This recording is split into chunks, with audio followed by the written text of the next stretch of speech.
How's that? I never really had a desire to go to Russia. Wow. That was an experience, man. The first time I went there and just the way they handled everything. Wow. It's a man's dream come true. Enough said. Enough said. Exactly. So how does the talks with you and Fedor go down? You know, I never really Fedor With his management, I should say. Yeah, You never Fedor talked to always him. played like he didn't speak English, but he spoke way more than anybody knows. Way more. But you know, it was just the reason the UFC never worked with them is because they wanted to basically own the company that they were working for. They knew the commodity that they had. They knew Fedor at the time was the #1 fighter in the world. And they knew that, and they had, you know, a bargaining chip that we were basically partners with them, is really what it came down to. Wow. Yeah, but, you know, they're partners with them with no risk coming out of their end. 100%. Yeah. Couldn't have said it better. Yeah, it's an ownership stake without any risk. Yeah, it was weird how they.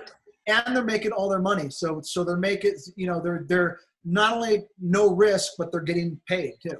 Did they make you use their travel agent? I think you and I talked about this before. Yeah, we did. I think so. I'm almost positive if I remember correctly. It's been so long. Miguel, what about you? Were you forced to use their travel agency? You know, there's a lot of gray area there, you know. I'll tell you the bottom line is I had my actual sponsorship and money was from a Russian at the time I dealt with Fedor.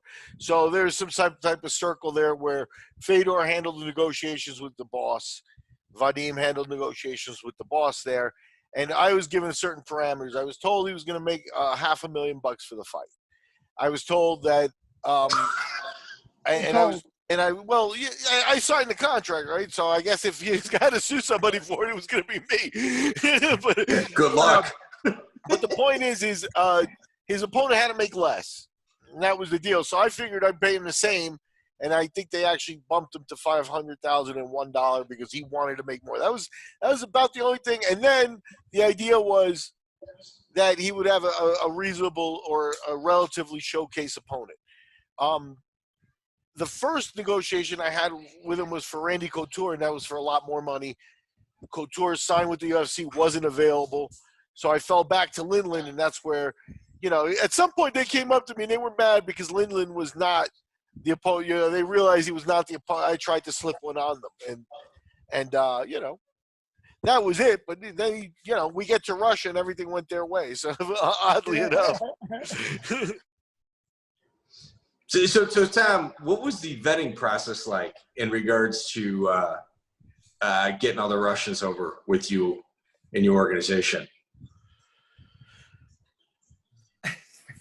You get a list. You get a list. These are the guys. These are the weight classes. Make fights for them. Yeah, it was a lot of, this is who we want to fight. This is who's going to fight. And this is, you know, when you got names, you look them up, you can't find anything on these people. Like, you know, and then you would get a little bit of video from them, which